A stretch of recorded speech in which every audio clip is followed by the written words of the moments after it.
आपने और हमने पिछले कुछ दिनों में अरावली की पर्वतमाला पहाड़ियों के बारे में काफी कुछ सुना है। वायरल है मामला। लोग प्रोटेस्ट कर रहे हैं। लोग प्रोटेस्ट क्यों कर रहे हैं और क्या होना चाहिए क्या नहीं होना चाहिए, इस वीडियो में बात करने की कोशिश करेंगे। लेकिन नई परिभाषा के अनुसार 100 मीटर से ऊंची जो पहाड़ियां हैं उनको ही अरावली की श्रृंखला माना जाएगा, अरावली की पहाड़ियां माना जाएगा। बाकी 100 मीटर से नीचे जिनकी ऊंचाई है उनको अरावली की पहाड़ियां नहीं माना जाएगा, ऐसी दलील दी जा रही है। और अगर ये दलील ठीक है, अगर ये बात सच है, तो इससे ये भी कहा जा रहा है कि 90% जो पहाड़ियां हैं वो खनन के हवाले हो जाएंगे। उनकी सुरक्षा खत्म हो जाएगी, वो सुरक्षा से बाहर हो जाएंगे। एक्चुअली ये सारी चीजें हैं क्या और ये किस तरीके से बातें फैल रही हैं, उसके ऊपर बात करेंगे। सबसे पुरानी पर्वतमाला है तो क्यों ना बात की जाए। गुजरात से दिल्ली तक फैली हुई है। ऐसा माना जाता है कि थार के रेगिस्तान को ये रोकती है, एक दीवार की तरीके से काम करती है। रेगिस्तान इससे फैल जाएगा, अगर ये पर्वत श्रृंखला हट जाती है इससे रेगिस्तान फैलेगा, पानी की समस्या आएगी, पानी को रिचार्ज करती है। तो अरावली की जो पहाड़ियां हैं वो बेनिफिट के पर्सपेक्टिव से बहुत इंपॉर्टेंट है। बट आरोप लग रहे हैं कि 100 मीटर से ऊंची पहाड़ियां मानी जाएंगी अरावली, जिससे आरोप ये तय होता है कि भैया ये तो खनन को आसान बनाने की प्रक्रिया है, पहाड़ पूरी तरीके से खत्म हो जाएंगे, 90% से ज्यादा पहाड़ तो खत्म ही हो जाएंगे। एक्चुअली क्या है, राजस्थान में ये सबसे ज्यादा फैली हुई है। राजस्थान में अगर अरावली की पहाड़ियों की संख्या की बात करें तो 12,081 पहाड़ है, जिनमें सिर्फ 1,048 ही मतलब ऊंचे हैं 100 मीटर से।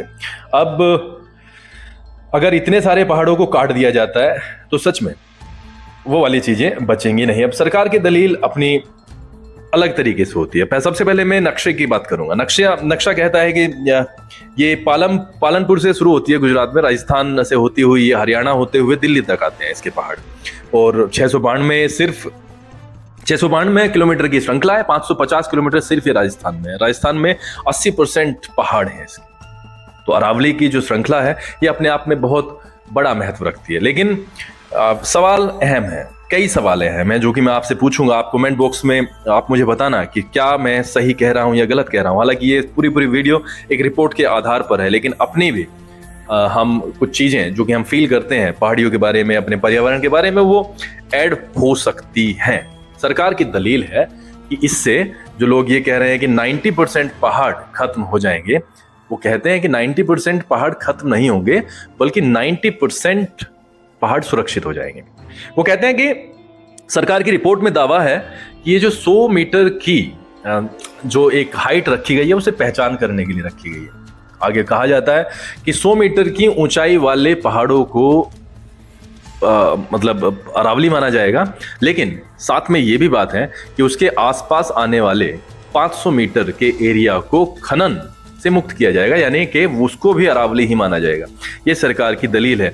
और अगर एक और पहाड़ 100 मीटर का उसी दायरे में आ जाता है, 500 मीटर के दायरे में, फिर उसके आसपास का फिर से 500 मीटर का एरिया भी अरावली ही माना जाएगा, जिससे उस 500 मीटर के एरिया में आने वाले पहाड़ जो कि 100 मीटर से नीचे के हैं ऊंचाई में, वो भी अरावली के तहत ही आ जाएंगे, जिससे कि उनका खनन नहीं हो पाएगा। अब ये सवाल मतलब दोनों के दोनों तरफ बैठता है। अगर आरोप लगे हैं कि सारे के सारे पहाड़ काट दिए जाएंगे जिससे कि 90% पहाड़ खत्म हो जाएंगे, तो ये बड़ा खतरनाक है। और अगर सरकार की इस दलील को माना जाए कि 500 मीटर के दायरे वाले जो एरिया है उसको सुरक्षित कर दिया जाएगा, तो ये बात थोड़ी सी बेनिफिशियल लग रही है, क्योंकि उस 500 मीटर में आने वाले सारे वो पहाड़ जो 100 मीटर से कम की ऊंचाई रखते हैं वो उस श्रृंखला के तहत ही माने जाएंगे। लेकिन यहां पे सवाल बहुत बड़े बड़े हैं। खनन माफियाओं की नजर अरावली के पहाड़ों पर क्यों है? मेरा पहला क्वेश्चन यही है कि अरावली के पहाड़ों पर खनन माफियाओं की नजर क्यों है। दूसरा, अरावली के जो पहाड़ हैं उनसे उत्तर भारत की इकोलॉजी के ऊपर क्या फर्क पड़ता है, क्यों जरूरी है वो, मतलब पहाड़ी तो है। और तीसरा ये कि अगर ये पहाड़ खत्म हो गए तो इसका उत्तर भारत के लोगों पर क्या असर पड़ेगा। आपके लिए 3 क्वेश्चन, आप तीनों के मुझे प्लीज कमेंट बॉक्स में आंसर जरूर दें।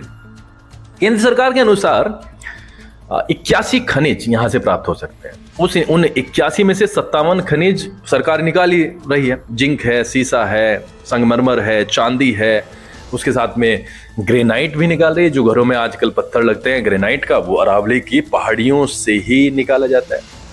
तो सवाल ये उठता है कि सरकार को तो बहुत भारी भरकम इससे इनकम होती है। बिल्कुल होती है। 4,500 करोड़ का मुनाफा की आमदनी होती है सरकार को अरावली की पहाड़ियों से। और इसे बिल्कुल स्पष्ट है कि क्यों सबकी नजर अरावली की पहाड़ियों पर लगी हुई है। आपका इसके बारे में क्या टेक है? बहुत लंबी पर्वत श्रृंखला है, 692 किलोमीटर ऐसे ही नहीं होती है। गुजरात का पालनपुर, राजस्थान होते हुए हरियाणा, हरियाणा से दिल्ली तक इसके पहाड़ आते हैं। मतलब यार, और राजस्थान तो मतलब एक तरीके से सेंटर हो गया। 80% पहाड़ वहां पर है। 550 किलोमीटर की वहां पर श्रृंखला है। और इकोलॉजी के लिए बहुत जरूरी है उत्तर भारत के लिए। और क्यों जरूरी है वो मैंने आपसे पूछा है, उसके बारे में भी एक वीडियो में अलग से बात कर लेंगे। लेकिन उससे पहले आप मुझे कमेंट बॉक्स में बताना कि वो क्यों जरूरी है। सच में यार, सच में बहुत सारी चीजें ऐसी हैं। मुझे सरकार से सिर्फ इतनी रिक्वेस्ट करनी है कि थोड़ा सा स्पष्टीकरण दें। लोगों के अंदर एक कंफ्यूजन है, वो प्रोटेस्ट कर रहे हैं, अपना काम धंधा छोड़ करके वो सड़कों पर हैं। इससे कोई लाभ होने वाला नहीं है। अगर एक स्पष्टीकरण मिल जाता है कि कितने पहाड़ काटे जाएंगे, कितने पहाड़ सुरक्षित हो जाएंगे, मोटे मोटे तौर पर ही मिल जाए, तो कम से कम एक क्लैरिटी आ जाएगी और ये चीजें नहीं होंगी। जो एक रायता सा फैल जाता है वो नहीं होगा। प्लस ये भी बताएं कि ये पानी के लिए क्यों भाई जरूरी है। रेगिस्तान को रोकता है, पानी को रिचार्ज करता है, ये क्यों? मतलब इस तरीके की चीजें अगर आम जनता के अंदर जाएंगी तो एक क्लैरिटी मिलेगी और फिर फायदा और नुकसान लोग बाग तो सोच सकते हैं। यार 15 जिलों में 12,081 पहाड़ है राजस्थान के, वो उनमें से ज्यादातर अगर कट जाएंगे तो फिर दिक्कत तो आएगी, बिल्कुल दिक्कत आएगी। आप इसके बारे में क्या सोचते हैं? आपको क्या लगता है? क्या सरकार का ये टेक ठीक है? क्या सुप्रीम कोर्ट को इंटरवीन करना चाहिए? क्या किसी और को इंटरवीन करना चाहिए ताकि चीजों को और स्पष्टता के साथ में आगे बढ़ाया जा सके? लेकिन मैं एक अलग नजरिए से सोचता हूं। मैं सिर्फ इतना ही सोच रहा हूं कि सरकार को आगे आकर के एक क्लैरिटी वाला मामला सामने रखना चाहिए ताकि लोगों को कंफ्यूजन ना हो। लोग कंफ्यूजन में रहते हैं, लोग गलतफहमी में रहते हैं। मैं ये भी सोच सकता हूं कि बहुत सारे लोगों का ये कहना है कि अब ये खनन होगा और एक ही आदमी को ये सारी की सारी चीजें दे दी जाएंगी, जिससे कि आप भी अवगत हैं। सरकार के बारे में ऐसी चीजें उठती हैं और सरकार उसकी दोस्त है, ये भी चीजें उठती हैं। लेकिन मैं इसके भी ऊपर एक होकर के एक बड़ी बात आपसे बोलना चाहता हूं कि सरकार भी जनता को इस तरीके से परेशान नहीं करना चाहेगी। But clarity is very important. अगर क्लैरिटी नहीं मिलती है तो जनता को कहीं ना कहीं दुख होता है। What do you think about it? आप मुझे प्लीज कमेंट बॉक्स में जरूर बताना। अरावली की पहाड़ियां हैं, सबसे पुरानी पर्वतमाला है, 692 किलोमीटर, 550 सीधा राजस्थान में।